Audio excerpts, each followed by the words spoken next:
Et justement, quand on arrive ici, on est sur High Avenue. On tombe là-dessus.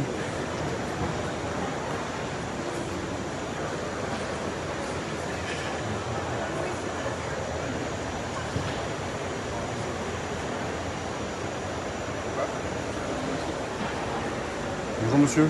Bonjour. Jeune homme. Vous êtes prêt? Ouais, C'est le début du salon. c'est ça. Vous pouvez m'en dire plus sur ce que vous faites? Biped, On fait s'il vous plaît. un harnais de mobilité pour les personnes malvoyantes. Donc, c'est ce que Paul porte sur les épaules. Ce que vous avez ici. Ouais. Bonjour Paul. En gros, c'est un harnais qui utilise des caméras à profondeur de champ qui ont 170 degrés de champ de vue autour de la personne, une IA embarquée et un emplacement pour la batterie. Quand la personne globalement le porte sur les épaules, Oui. on a une interface vocale après ça. Donc ça veut dire qu'on va porter des écouteurs à conduction osseuse autour des oreilles ou là sur le mannequin. Ah, pour on a laisser mis des libre les lunettes. oreilles. Voilà, c'est ça. Et en gros, quand la personne marche, elle va pouvoir entendre obstacle devant, à droite ou à gauche. On a aussi une interface sonore où elle peut entendre des bips à l'approche. Donc ça, c'est tout le volet sécurité. Bip pour biped, voilà. Voilà, c'est ça. Biped pour bip. Exactement. Ensuite, après ça, dès qu'on a une instruction GPS, elle pourra être donnée aussi via les écouteurs. Donc tourner à gauche, tourner à droite, traverser la rue. Et après ça, dès qu'on veut en savoir plus sur ce qui se passe devant nous, en fait, on peut double-cliquer sur le bouton ici, ça prend une photo. Et là, on a une IA générative qui nous décrit ce qui se passe devant nous. Où trouver la porte d'entrée d'un bâtiment, comment traverser la rue, etc. L'IA aide par rapport aux images. Absolument. Que la caméra peut prendre. Donc en fait, on fait de la fusion de... c'est un projet que j'ai commencé il y a 3 ans à peu près et j'ai rencontré une personne malvoyante qui faisait un FaceTime à un proche et son proche lui disait tourne à gauche, tourne à droite, donc comme un GPS. Il disait attention, il y a un obstacle à cet endroit, donc comme un détecteur d'obstacles. Il disait la porte d'entrée, elle est 5 mètres dans le fond, il faudra que tu traverses la cour, blablabla. Donc en fait, comme une description d'image. Donc on est venu mettre une IA qui accompagne la personne pour se déplacer au quotidien de cette manière-là. Et au niveau des bips, est-ce que ça ressemble un petit peu, ça me fait penser à ce qu'on peut avoir dans certaines voitures? Absolument, ouais. C'est pour ça que vous pouvez voir sur le panneau là, on travaille aussi avec Honda en fait. Donc Honda c'est un de nos partenaires de recherche sur toute leur unité de recherche en véhicule autonome. Donc en gros on travaille avec eux sur tout ce qui est prédiction de trajectoire et prédiction de risque de collision. Mais l'interface sonore elle est directement inspirée du radar de recul de voiture. Donc avec un bip qui grandit lorsqu'on se rapproche de l'obstacle. Ouais, la fréquence se rapproche, on peut entendre un bip bip bip bip bip bip au fur et à mesure. On a un son qui est spatialisé, donc c'est-à-dire quand on porte les écouteurs à conduction osseuse, on peut l'entendre à gauche ou à droite. Ça fait comprendre la distance Absolument. qui serait précis, quoi. Enfin, Absolument, et puis on peut même aller très loin dans ce qu'on fait porter dans ces sons-là, c'est-à-dire que l'interface vocale de obstacle devant, c'est très simple et tout le monde peut le comprendre, mais une fois qu'on est entraîné sur ces sons-là, globalement on peut avoir un son plus aigu pour les obstacles à hauteur de tête, un son plus grave pour les obstacles au niveau du sol, un son avec beaucoup de réverbération pour les trous et les changements de niveau négatifs. On peut avoir un son qui a beaucoup d'écho si c'est un obstacle qui est massif, un son qui est beaucoup plus sec quand c'est un obstacle très fin comme un poteau.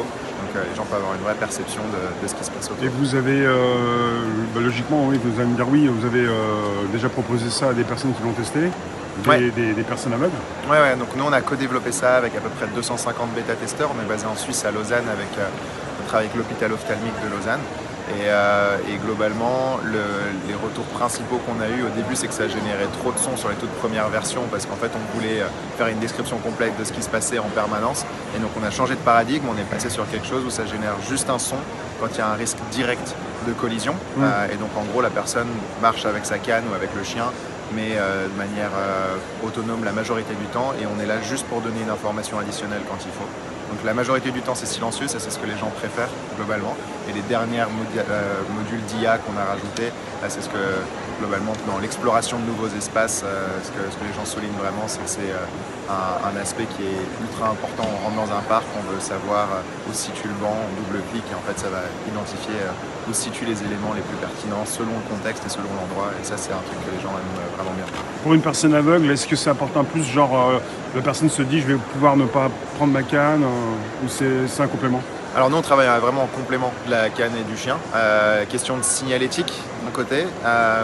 Et puis après ça aussi parce que nos caméras, on les a pensées comme ayant un champ de vue. En gros, on voit rien sur le premier mètre au niveau du sol. Ça c'est vraiment l'emplacement du chien ou l'emplacement de la canne.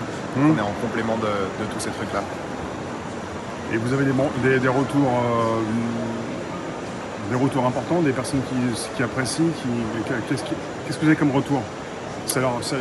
genre ça leur change la vie, vous avez sûrement des personnes qui ont pu dire beaucoup de choses. Ce qui est intéressant, c'est qu'il y a beaucoup de gens qui vont l'utiliser beaucoup et très fréquemment. Donc une fois qu'ils ont pris le pli de se balader avec ça, globalement il y en a qui vont partir tous les jours avec leur appareil. Donc ça c'est hyper cool. Beaucoup qui mettent en avant que ça réduit leur stress quand ils se déplacent, parce que l'absence de son, c'est l'absence d'obstacles directs. Donc ça veut dire qu'on peut marcher sans penser qu'il y a un truc qui va nous arriver à hauteur de tête. Vous avez probablement vu beaucoup de personnes malvoyantes ou non-voyantes qui portent des casquettes. Et ça, c'est simplement pour apporter la protection au niveau des 20 derniers centimètres, si jamais il y a un risque de collision au niveau de la tête. Donc bon, c'est des trucs tout bêtes, mais c'est des choses qui étaient un peu admises aujourd'hui dans les communautés des personnes malvoyantes et qu'on peut changer avec ce genre d'appareil. Donc voilà, donc là on a les toutes premières personnes qui commencent à voyager avec l'appareil dans leur valise et puis qui se disent j'arrive en Nouvelle-Zélande, j'arrive à New York, j'arrive à Lisbonne et puis je vais découvrir la ville aussi avec ça sur les épaules. C'est bon pour la promo ça, votre appareil. C'est clair. Depuis combien de temps vous avez lancé tout ça? Créé la boîte en début 2021 et au début on était tous en parallèle des études ou des jobs, et puis on s'est tous lancés temps plein. Directement après les études, maintenant c'est votre premier travail. Globalement, ouais.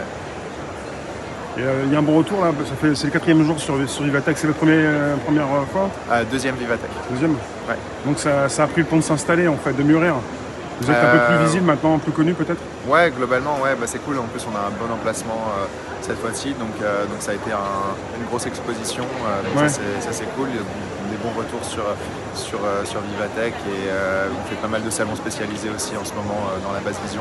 Donc, ça commence à bien marcher alors? Ouais, ça commence à bien marcher. Là, on est sur AI par Salesforce. Ouais. C'est aussi un incubateur pour vous ou... Non, c'est des sponsors. Des sponsors? Un partenariat Non, du tout. Non, ils ont cherché des innovations qui utilisaient de l'intelligence artificielle et ils ont mis ça en avant. Ils sont venus vous voir ou vous avez recherché quelqu'un pour Alors c'était avec l'intermédiaire, c'était avec les équipes de Vivatech. D'accord, oui. Ils vont chercher quelques startups qui veulent mettre en relation. Voilà, qui mettent en relation avec des sponsors pour ce genre d'événement. Parce que bien sûr, c'est impayable un stand comme ça en plein milieu du hall et de la. Vous êtes bien placé, hein, c'est vrai que quelque part Viva est ici et on arrive directement sur l'IA.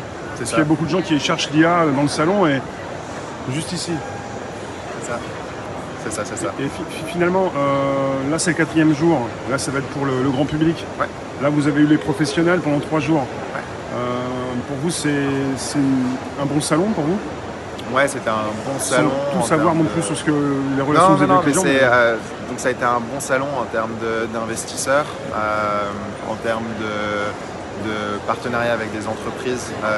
C'est un appareil qu'on propose aussi à des professionnels pour tous les employeurs qui accueillent du personnel malvoyant ou des visiteurs qui peuvent être malvoyants, des gares, des aéroports, des choses comme ça. Donc là, c'était bon au niveau de ces contacts-là.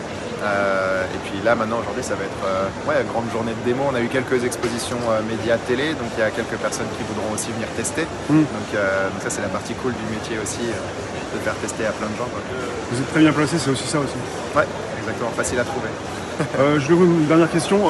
Là, vous avez un appareil, la société évolue très vite. C'est peut-être fait beaucoup, je sais pas si c'est fait plus pour les villes que pour la campagne, mais au niveau des villes, beaucoup se plaignent aussi peut-être de l'insécurité ou d'une violence ou peut-être d'une activité beaucoup plus importante. Donc pour votre outil, lui, il doit s'adapter régulièrement peut-être. Il y a des mises à jour qui peuvent se faire aussi, des nouvelles fonctionnalités. Ouais, donc il y a pas mal de nouvelles fonctionnalités sur lesquelles on travaille, mais c'est vrai que sur l'aspect sécurité, il y a un gros volet parce qu'on avait voulu faire quelque chose de très ergonomique, donc de très simple à mettre. C'est très simple à mettre, c'est très simple à enlever. C'est pas trop lourd. Et non, il fait 950 grammes, donc c'est un appareil qui est pour le coup vraiment léger. Ouais. Mais en fait, ce qu'on a fait, c'est qu'on a travaillé sur un petit clip qui vient relier simplement ces deux éléments-là ensemble pour que l'appareil reste bien sur les épaules si jamais, parce que ça reste des équipements qui ne sont pas donnés et puis les gens n'aient pas peur de se le faire voler en pleine ville. Je pense aux villes, je pense que ce qui évolue dans les villes, par exemple, par rapport à votre outil qui doit évoluer également. On n'est pas avec une simple canne, ça bouge pas, une canne, c'est toujours une canne. Ouais. Ça, c'est quelque chose qui doit évoluer au fil du temps. Ouais, qui va certainement des idées pour. Qui se met à jour. Et donc là, par exemple, on travaille sur tout ce qui va être la cartographie de la maison et de l'environnement de la personne. Comme ça, on n'a même pas besoin de GPS dans ces endroits-là. On peut fonctionner à l'intérieur et donc du coup, une personne pourrait entendre dans un lieu de travail, par exemple, vous arrivez dans le bureau 35, vous arrivez dans le couloir. Parce que très souvent, on a un sud. circuit assez régulier, même, souvent le même. Google le sait souvent. C'est ça. Et donc là, nous, on pourrait en fait faire ces cartographies 3D dans ces lieux connus qui seraient stockés directement dans l'appareil sans jamais être exposés sur le cloud. Et derrière, les gens pourraient traverser Ouais, ces vous jouez aussi sur la cartes-là au fur et à sécurité, c'est important pour pas que ça parte n'importe où, n'importe comment. Ouais, bah, on capte des données sensibles, hein. Donc là on a une grosse responsabilité à ce niveau-là. Pour la sécurité des gens. Vous avez eu des investissements français ou étrangers? Nous on est une boîte suisse, donc on est basé à Lausanne, Suisse. donc beaucoup d'investissements suisses jusque-là. Suisse. Faites attention à vos investisseurs, à qui vient vous voir, ce que vous allez construire pour la suite. Ouais. Vous n'avez pas lancé genre une start-up, on va se faire acheter, on lance un produit, on fait de l'argent. Pour vous d'abord c'est l'outil, non? Enfin, je sais pas. Ouais, bah il y a une grosse motivation sur l'outil. De toute façon, on se lance pas dans ces secteurs-là au tout début pour l'aspect lucratif. On se lance là-dedans parce qu'on cherche à résoudre un problème, à apporter une vraie valeur sur le marché. En même temps, il faut que ça rapporte aussi, quoi. Mais Faut que ça puisse continuer d'exister. derrière, il y a toujours la rationale économique de la boîte qui existe et on doit toujours arriver à délivrer là-dessus. Mais c'est pour ça que le secteur du handicap, c'est un secteur, je trouve, il y a de très bons entrepreneurs parce qu'on a à la fois la motivation sous-jacente qui est assez énorme de toutes les personnes qui bossent là-dessus, Ouais. et en même temps, Faut être sérieux. les sociétés doivent être, doivent être sérieuses, doivent être techniques. Enfin, plus sérieuses que l'autre, délivrer, peut-être. Je pense que de manière générale, ouais, c'est peut-être dur de sortir des généralités, mais en tout cas, parmi les personnes que je connais, il y a des super belles boîtes dans le handicap et des entrepreneurs qui regorgent d'idées pour arriver à de la rentabilité des sociétés aussi. Et puis voilà, c'est des processus qui prennent du temps, des fois ça dépend de remboursement, de choses comme ça. Donc quand il y a une bonne communication avec les investisseurs sur ces attentes-là, ça se passe bien. Il faut savoir combien ça coûte? C'est un appareil qu'on vend 4 300 €. 4300. Ouais. Il y a des prises en charge du coup qui sont possibles en France avec les maisons départementales de personnes handicapées. On est jusqu'à 3 000 € dans ces cas-là de prise en charge. En Suisse, on fait avec l'assurance invalidité, donc là on essaye d'avoir des prises en charge à 100%. En Australie, ça pourrait être pris en charge à 100%. Ça dépend un peu des pays individuels. Il y a des moyens de faire baisser vraiment la facture, quoi. Là, vous me dites 3000 en moins, ça fait 1300 quoi, en France. Globalement, ouais, donc on reste à charge. Après, il y a des mutuelles qui peuvent rentrer. Ça dépend des situations, en fait, ça dépend à chaque fois des situations individuelles. Avec l'assurance invalidité en Suisse, par exemple, ça va dépendre du degré d'invalidité de la personne en partie.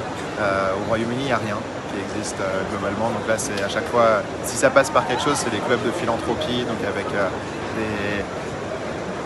des clubs où il y a des donations qui sont organisées pour la subvention de ce genre de technologie, parce que ça marche assez bien. Mais voilà, le but c'est qu'à chaque fois pour l'utilisateur final, on arrive à un reste à charge le plus faible possible et dans l'idéal, il n'y a pas la double peine d'avoir un handicap et de devoir se payer des technologies pour pallier à ce handicap. Après, c'est les prix qui évoluent. Après, les prix peuvent baisser aussi, non? Ouais, Sur des c'est modèles clair, nouveaux. sur des petits volumes avec des structures de coûts extrêmement élevées et avec le volume, on arrivera à baisser et puis à démocratiser aussi l'outil, quoi.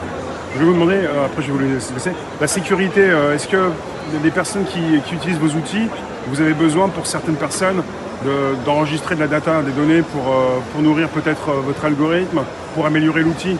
Ce qui peut arriver souvent, j'ai l'exemple d'enceintes connectées, où on peut écouter les gens. Bon là, il ne s'agit pas d'écouter forcément les gens. Mais... Ouais, en fait, nos appareils n'ont pas de connectique particulière, donc ils vont être sur du Bluetooth et du Wi-Fi. Donc en fait, on peut que stocker les images en local pour créer nos cartographies en 3D. Et tous les programmes de collecte de données qu'on fait, en fait, on les fait pour améliorer nos algorithmes, on les fait sur nos propres unités avec des testeurs sélectionnés. Oui, c'est pas sur les clients. Ouais, non, c'est pas sur les clients. Ce serait pour le coup beaucoup trop sensible de lancer quelque chose comme ça.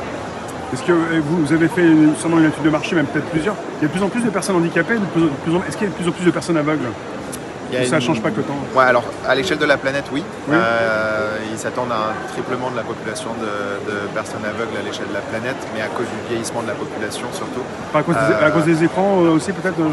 Ouais, ça augmente les cas de basse vision, enfin de malvoyance. On parle de malvoyance, pas forcément personne aveugle. Ouais, c'est ça, pas forcément de personnes aveugles. C'est souvent personnes aveugles, ça va être effectivement quand il y a du grand âge ou quand il y a des pathologies qui ne sont pas forcément détectées. Donc il faut savoir qu'à peu près 8 personnes, enfin 80% de la population des personnes aveugles sur la planète sont dans des pays en voie de développement.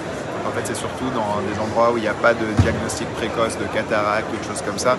La cataracte bien traitée, la personne peut trouver la vue quasiment parfaite, alors que maltraitée ou trop tardivement, la personne perd la vue définitivement. Donc il y a des gros enjeux là-dessus.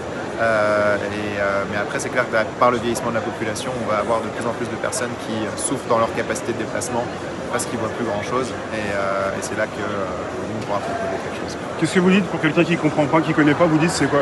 Vous commencez par dire peut-être, est-ce que c'est pour améliorer les capacités de déplacement? Ouais, globalement, c'est un appareil qui œuvre à l'indépendance dans la mobilité pour les personnes non-voyantes et malvoyantes aussi, puisque sur le spectre de la malvoyance, il peut y avoir des personnes qui ont des rétinites pigmentaires qui, pendant la journée, voient à peu près, et dès que la luminosité baisse un tout petit peu, voient plus grand-chose le soir. Ça fluctue. Donc ça fluctue, donc c'est pour ça que c'est dur d'avoir une catégorie spécifique à qui ça s'adresse, mais par contre des personnes qui cherchent à améliorer leur indépendance, à améliorer leur autonomie, à découvrir leur environnement, c'est le genre de personnes-là qu'on va dédier cet appareil. Bien, vous avez, ça se recharge? Ouais, c'est des batteries, donc c'est tout simple. On a un emplacement pour une batterie. La batterie, ici. vous m'avez dit ici. Ouais. Voilà, c'est ça qui vient se Donc la batterie, on recharge la batterie, on peut en avoir deux, on peut toujours avoir exactement. l'utilisation du... Ouais, c'est ça. Chaque batterie va durer 3 heures en utilisation continue, donc c'est 3 heures de marche, donc ça équivaut à peu près à 2 jours d'utilisation pour une personne lambda. Et puis voilà, avec 2 batteries, si jamais on a un gros marcheur dans le lot. Je vous remercie, Fabien. Maël. Maël, pardon. Pas de souci.